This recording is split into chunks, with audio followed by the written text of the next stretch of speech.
कैसे हो दोस्तों। ऑस्ट्रेलिया में जारी टी20 वर्ल्ड कप में पाकिस्तान क्रिकेट टीम सेमीफाइनल के दौरे में बहुत पीछे रह गई है।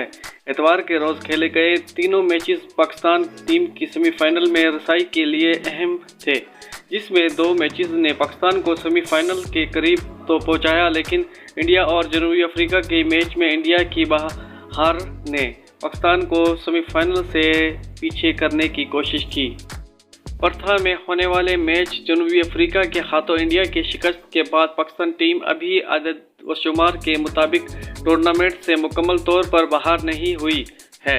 ताहम सेमीफाइनल में जाने के लिए पाकिस्तान टीम को अल्लाह के मौजज़े की ज़रूरत है। दोस्तों, बड़ी अहम खबर है ये, और आपसे छोटी सी रिक्वेस्ट है, आपने अभी तक हमारे चैनल को सब्सक्राइब नहीं किया तो चैनल को सब्सक्राइब करें, बेल आइकन प्रेस करें और ऑल पे प्रेस कर दें।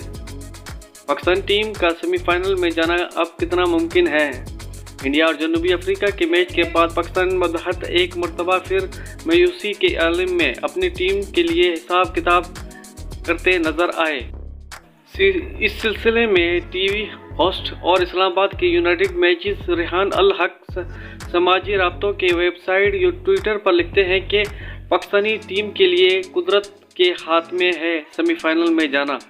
पहले तो सूरत हाल ये है कि पाकिस्तान अपने बाकिया मैचेस जीते और जनूबी अफ्रीका का नीदरलैंड से मैच बारिश के बाइस मनसूख हो जाए, फिर इंडिया जिम्बाब्वे को हरा दे।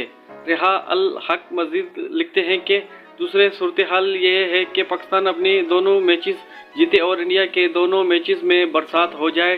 तो ये थी दोस्तों आज की ताज़ा अपडेट और ज़बरदस्त अपडेट थी। उम्मीद करता हूँ कि आपको वीडियो पसंद आई होगी। अगर पसंद आई है तो चैनल को सब्सक्राइब करें, बेल आइकन प्रेस करें और ऑल पे प्रेस कर दें, ताकि हमारी हर वीडियो आप तक पहुँचती रहे। ताज़ा अपडेट जो भी आएगी आप दोस्तों को पेश कर देंगे। मिलते हैं नेक्स्ट वीडियो में।